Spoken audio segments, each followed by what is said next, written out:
piece itself consists of 8 components, which are orb-shaped stainless steel sheets, and they're organic in shape to mimic that idea of the bodies of water, and they're also grouped together in a way to show these kind of minor flows and river systems within the work.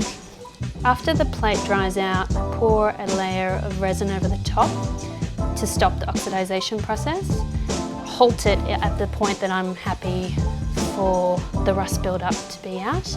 That then allows the rust to stop oxidizing at a really fast rate, but then over a period of time, say after a year, if you took a photograph of it 1 year on, you'll see these subtle differences, how it's aged. And then here, this is what the finished work looks like with the resin coat on top. As I'm working with the metal and exposing it with the salt, each work is really individual. I can't duplicate or make the same piece twice.